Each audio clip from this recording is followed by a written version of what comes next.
கர்த்தருக்கு ஸ்தோத்திரம். இன்றைக்கு நீங்கள் எந்தெந்த காரியத்தில் நீங்கள் பலவீனமாக இருக்கிறீங்களா? இல்லை உங்களுக்கு ஒரு வேலை செய்யணுன்னா கூட அதற்கு முடியல, எனக்கு பலவீனமாக இருக்கேன், நான் ரொம்ப வியாதியாக இருக்கிறேன், நான் ரொம்ப அவஸ்தைப்படுறேன், நான் எங்கேருந்து இந்த வேலையை செய்வேன்னு நீங்கள் கவலைப்படுறீங்களா? இல்லை குடும்ப பாரத்தை நான் எப்படி சுமப்பேன் நீங்கள் கவலைப்படுறீங்களா? ஐயோ, எனக்கு இந்த கடன் பிரச்சனைலேருந்து எப்படி நான் விடுதலையாக போகிறேன், இந்த பணம் எங்கேருந்து கிடைக்கும், எனக்கு எப்படி இந்த சூழ்நிலையை மாற்ற போகிறாருன்னு நினைக்கிறீங்களா? உங்கள் சூழ்நிலையை பார்க்காதீங்க.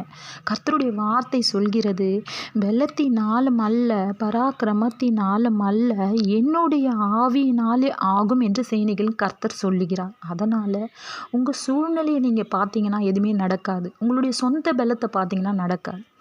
கர்த்தருடைய ஆவியினாலே ஆகும். அதை நீங்கள் விசுவாசிக்கணும்னா அது அப்படியே நடக்கும். அதனால் தேவனாலே கூடாத காரியம் ஒன்றும் இல்லை.